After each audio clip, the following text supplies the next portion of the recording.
Imagine waking up to headlines saying AI can now do most of what office workers do, not just factory jobs or manual labor, but the work of accountants, copywriters, junior coders, analysts, and assistants, the very backbone of the middle class. You open your laptop and realize that the emails, reports, and data cleanups you did yesterday can now be handled by AI in seconds. The question hits, if this keeps accelerating, what happens to the people who spent years getting degrees for these roles? In this video, we're unpacking whether AI will actually destroy the middle class, how it threatens it, how it could help it, and what this means for your future. For decades, the tech story was simple. Machines replace low-skill, physical jobs, and humans move into safer, better-paid, brainy work. Factory roles gave way to office roles, and manual bookkeeping gave way to Excel. The promise was, learn more, move up, and you'll be fine. But AI breaks that story. For the first time, we have tools that don't just automate muscle, they automate thinking tasks. Writing, designing, summarizing, and researching. That is exactly where a huge chunk of the middle class lives. This isn't just about blue-collar automation anymore. It's a direct challenge to the knowledge economy that we were told was the ultimate safe haven. The middle class exists because there has been a massive zone of work that required skill and education, but not extreme genius. Teachers, office managers, engineers, sales reps, and junior lawyers all perform tasks that businesses need in large numbers. That zone is now in AI's crosshairs, especially the parts of those jobs that are repetitive, structured, and digital. Think about routine knowledge work, triaging emails, creating slide decks, drafting marketing copy, or answering common customer questions. AI agents can do this already. They don't take vacations, they don't get bored, and they are incredibly cheap at scale. The impact is often quiet. Companies don't always fire people overnight. Instead, they simply stop hiring. A team that once needed 5 analysts now does fine with 3+ AI tools. A call center that would have hired 200 new reps upgrades its chatbot and only hires 50. On paper, nothing dramatic happens, but in reality, fewer middle-class jobs are created, and the people still in those roles feel the squeeze of more responsibility without more pay. This leads to what economists call hollowing out. Technology tends to create demand at the top for owners and experts, and at the bottom for manual service work, while shrinking the middle. Here's the key point. AI doesn't have to do your job perfectly to hurt you. It just has to be good enough that your employer can restructure. If one human plus AI can do what 3 humans did before, your bargaining power vanishes. Even if you keep your job, the middle-class dream of steady wage growth and increasing security starts to wobble. We are seeing a shift where the average worker is no longer protected by their degree alone, as AI begins to commoditize the very skills that used to command a premium salary. However, there is an optimistic side to this story, provided we adapt. First, AI dramatically increases productivity for individuals. A single person with good AI tools can now plan campaigns, analyze data, and manage customer communication alone. This means small businesses and freelancers can compete with giant corporations. A solo creator can look like a full studio. Used this way, AI can empower a new kind of middle-class opportunity. Self-employed professionals and micro-businesses leveraging technology to punch above their weight. It lowers the barrier to entry for entrepreneurship, allowing anyone with a good idea to build a sophisticated operation without needing a massive payroll. Second, in many fields, AI acts as a co-pilot rather than a replacement.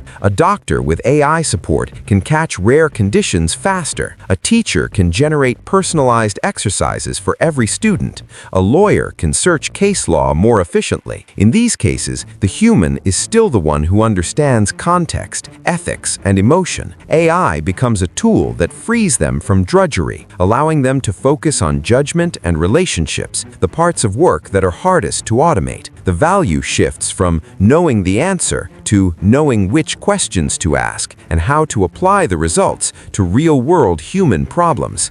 But whether this helps or hurts the middle class depends on who captures the gains. If AI lets a company handle twice the workload and they share that value through higher wages and better hours, the middle class grows stronger. If the savings are funneled only to executives and shareholders while staff are laid off, the middle class weakens. The technology itself doesn't decide this. Management and policy do. We have to ask ourselves if we are building a society that uses AI to liberate workers or one that uses it to further concentrate wealth at the very top. Education is another turning point. For years, the advice was, get a degree and you're safe. AI exposes how fragile that is if your degree only trained you to perform template-driven tasks. The skills that will thrive are less about memorizing and more about thinking, framing problems, communicating clearly, leading people, and making decisions amid uncertainty. The safe bet isn't a specific profession. It's your ability to keep learning and to use AI rather than compete directly with it. We need to move away from just-in-case learning to just-in-time learning, where adaptability is the most valuable asset you own. So, will AI destroy the middle class? The honest answer is that it could seriously damage it if we remain passive.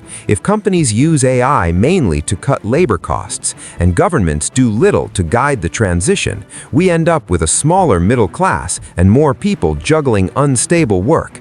But destruction is not inevitable. AI can also be used to create new services and industries that didn't exist before, making high-quality tools available to everyone.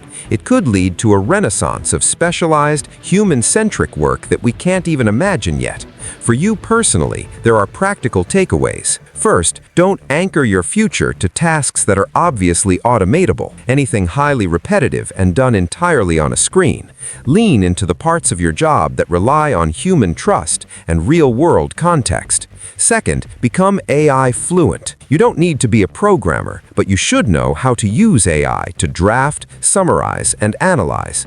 In the future, the most valuable workers will be those who can design workflows where AI does the heavy lifting while they provide the higher-level thinking. Finally, build optionality. Middle-class stability used to mean one job for decades.